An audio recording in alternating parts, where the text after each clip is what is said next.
দীর্ঘদিন জেল খাটার সুবাদে এই বিডিআর যারা বেঁচে আছেন, বিনা অপরাধে যারা জেলে আছেন, তাদের সঙ্গে কথা বলার সুযোগ হয়েছে।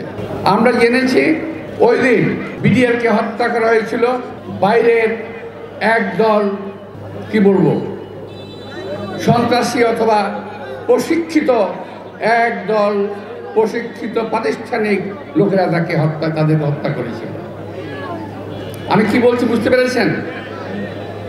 প্রশিক্ষিত এবং প্রাতিষ্ঠানিক লোক, একটি বাহিনীর লোক, যারা এই দেশে থাকে না, এই দেশের লোক তারা নয়। বিদেশ থেকে এনে আমার দেশের বিডিআরের 57 জন অথবা 52 জন সেনা অফিসারকে হত্যা করা হয়েছিল। দুর্ভাগ্যজনক হলে সত্যি এই সেনা হত্যার বিচার আজও হলো না। যাদের বিচার হচ্ছে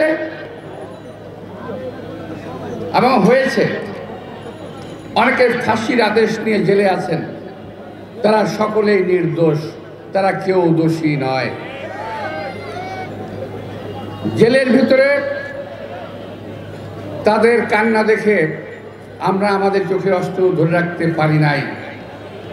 আপনাদের সবাইকে আবারও বলবো যে আসুন, এবং অন্যান্য সকল রাজনৈতিকদেরকে বলবো যে আমার নেতা আসার কথা বলেছেন, আমাদের নিজেদের মধ্যে ঝগড়াঝাটির বাক্য জর্জরিত করে যেন আমরা অন্য কোনো শক্তিকে জায়গা না করে দেই। সুতরাং আমাদের প্রথমত নিজেদের মধ্যে, দলের মধ্যে ঐক্য রাখতে হবে, তারপরে জাতির মধ্যে আমাদেরকে ঐক্য রাখতে হবে। বিএনপি অত্যন্ত জনপ্রিয় একটি দল। খুব তো হাসেন, তাই না? জনপ্রিয় দল। এই দলের জনপ্রিয়তাকে ধ্বংস করার জন্য আজকে এক শ্রেণীর লোক মাঠে নেমেছে। তারা বিএনপির সুনামকে ধ্বংস করতে চায়। আমাদের নেতা তারেক রহমান বিদেশ থেকে বারবার বলেছে, হুঁশিয়ার করেছে যে দেশের এবং জাতির, দেশের মধ্যে শৃঙ্খলা বজায় রাখুন এবং কোনো রকম অপকর্মে লিপ্ত হবেন না। অনেকেই আপনারা শুনছেন না, কিন্তু দলের বদনাম হচ্ছে। অপকর্ম করছে আরেকজন, নাম হচ্ছে বিএনপির। এই কথাটা খেয়াল রাখবেন, এটা খেয়াল রাখতে হবে। প্রিয় ভাইরা, বিএনপির উপরে অনাহত দোষ চাপিয়ে লাভ নাই। বিএনপি একবারে নির্দোষ পার্টি আমি তা বলবো না। আমার দলে লক্ষ লক্ষ কোটি কোটি নেতাকর্মী আছে, এর মধ্যে 2-4 জন যে খারাপ নাই তা আমি বলবো না, আছে।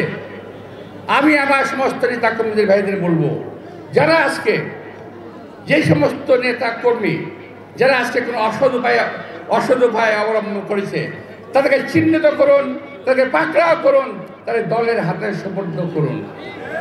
তাদের কাউকে ছাড় দিয়ে কথা বলবেন না।